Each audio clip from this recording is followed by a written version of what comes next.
Sa kanyang YouTube channel, sinabi ng talent manager at vlogger na si Ogie Diaz, na may ilang sources siyang nakachikahan tungkol sa real score, sa relasyon ng engaged couple na sina Bea Alonzo at Dominic Roque.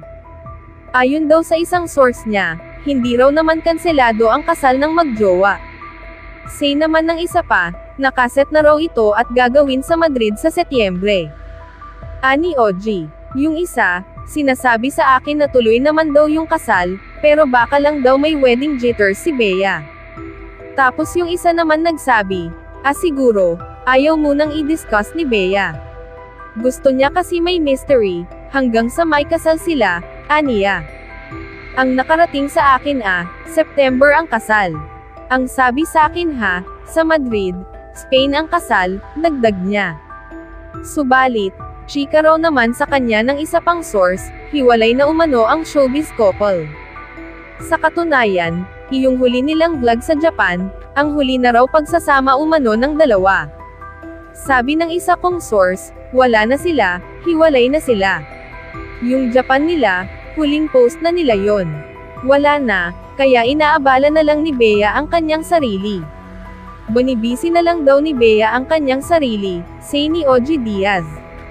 Yun nga ang sabi ng aking source, ay sinusuyo pa rin ni Dominic Roque si Bea Alonzo, para sila ay magkaayos, pahabol niya. Samantala, kalat na kalat naman ang chikang tinapos umano ng engaged couple na sina Bea Alonzo at Dominic Roque, ang kanilang relasyon, dahilan lamang sa isang prenuptial agreement na kung saan, ay may ginawang kasunduan na walang makukuhang share of properties si Dominic sa kayamanan ni Bea. Ito ang naging sentro ng espekulasyon ng mga netizens, tungkol sa umano'y breakup ng celebrity couple. Narito at pakinggan natin ang opinyon ni Christy Fermin, sa isyu ng hiwalayan dahil sa prenup agreement.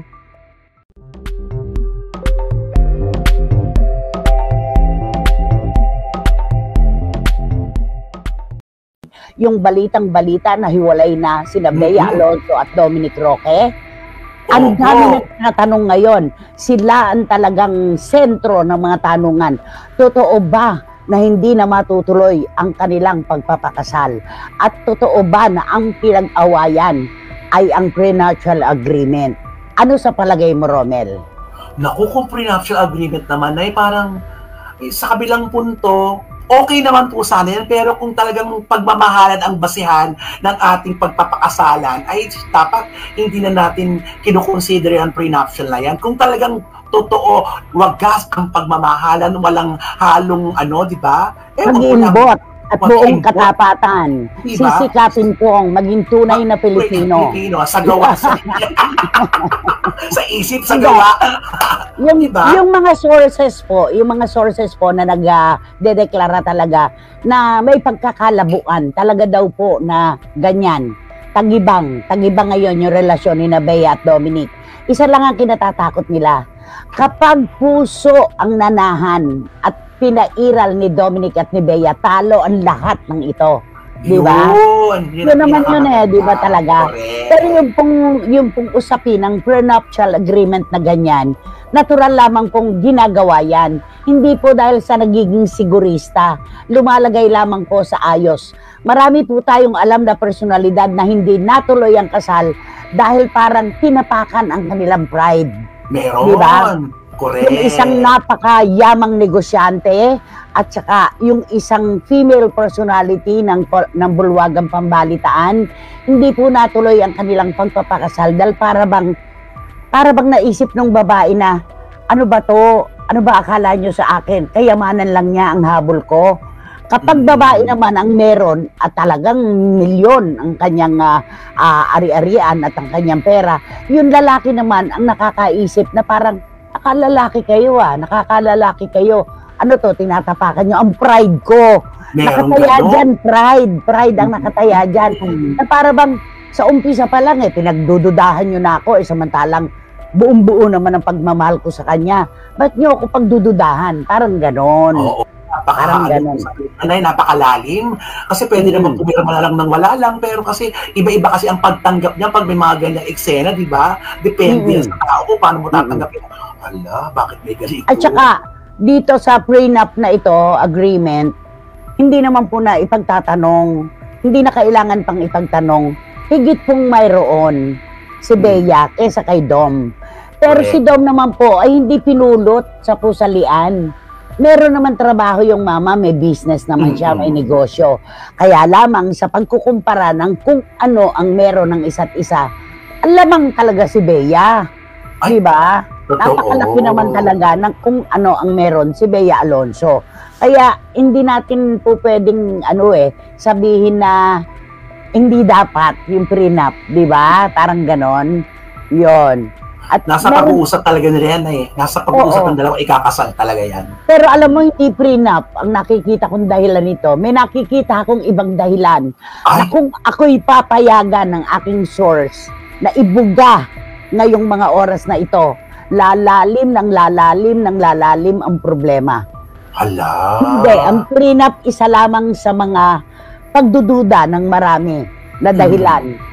Pero meron akong ibang alam na mga rason, mga dahilan kung bakit nanamlay ito at kung bakit nasasabi ni Bea na ngayon na I have nothing to say pa Wala, di ba? This is not yet the time for me to say.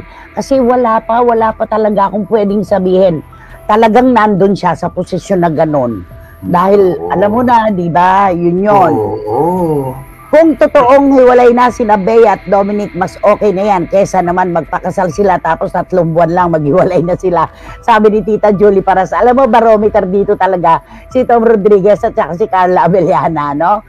Ay nako, hindi po makakalimutan ng kasaysayan ng pelikula at telebisyon na Pilipino. Itong nangyari kay Tom at kay Carla. Sila na barometer dito, di ba? Yun. Totoo yun. Ayan. Nako, may nanghihingi ng clue. Itago natin siya sa posisyon na EP. Di ba? Executive producer. Ay, nako naman. Totoo. Nanghihingi siya. Sa akin lang po ito, Nay. Huwag kang ano-ano dyan. Sabi ni Odeletada.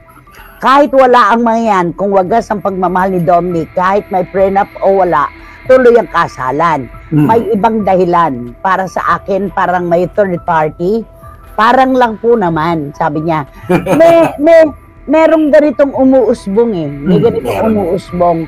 Pero wala tayong mababanggit na pangalan kung ano at sino. Pero may nababanggit na ganyan. Na kung ako lang talaga ay magmamatapang sa mga oras na ito at hindi ako people of the Philippines versus diba? Ay naku, ang sarap-sarap sabihin, Bon Belenario, sobra. Sabi ni Dan Clavesillas na depende po sa tao ang pagtanggap ng prenup. Sa iba po kasi masakit yun, may kakabit na pagdududa. Di man sa partner ang pagdududa mismo, maaaring ang pamilya ang nagdududa. Totoo yan. Totoo yan. Natural kapag ikaw ay masalapi, ikaw ay milyonaryo o bilyonaryo, pinangangalagaan mo yung pinaghirapan. Natural yon. Tapos biglang may mapapabilang sa kanilang pamilya na hindi nila katumbas ng kung ano meron sila. Natural lang yon. Hindi man yung magpapakasal, hindi man yung karelasyon, maaaring yung pamilya ang nag-aalala. Kasi lalo na ngayon, walang forever. Walang makapagsasabi kung hanggang kailan yung kasalan. Paano nga naman kapag nagkahiwalay? Di yung pinaghirapan ni babae o lalaki, magsishare sila, maghahati. Napakaswerte naman, di ba? Napakaswerte. Kaya parang mahirap talaga. At sabi naman ni Marichu Formacion Espiritu, ay sayang naman punay kung masisira sila ng dahil lamang sa prenuptial agreement na yan. At kung ano man ang pinagdadaanan nila ngayon, kung meron man, sana po maayos pa kasi napakaayos naman ng kanilang pagmamahalan at samahan. Tama. Si Tita Sofia Angeles, ganun din, at saka si Tita Nene Olanday, ganun din ang kanilang katwiran. Sana lang maayos, di ba? Maayos. Kasi nabalantad na tayo doon sa kagandahan ng pinagsaluhan nilang relasyon di ba? Correct. Gusto ko na magmatapang na po kayo. Please, Nay. Lawin namin kayo sa kulungan. Joke lang po, sabi ni Edelitada. Palagay ko, anak, mas uuna ka namin dadalawin sa kulungan. Ede! Nasa Mascate ka pa ba, anak? Nakapagbenta ka na ba ng loting mamanahin mo? Ayan. At sabi ni Randy Balaguer ng 16 Cent Coffee sa Silang Cavite, Nay, malakas din po ang usap-usapan dito sa Tagaytay nang merong nag-cancel na celebrity ng wedding venue. Canceled reservation. Ayan. Kaya si Ali at saka si Mama Rose, nakatutok na ngayon. Nako, Ali Billaran, bukas magkikita ulit tayo sa isa na namang sultada ng SNN. Ayan. At si Jun Morondos, magaling na pintor na Pilipino.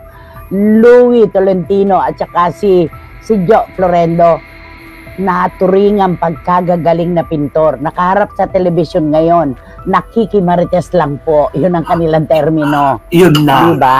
At may kwento ako sa'yo, kaninang umaga nag-text sa akin si Mamu, yung mga hula na sa tagapalutuan. Sabi niya, Romel, balikan mo ang hula ko.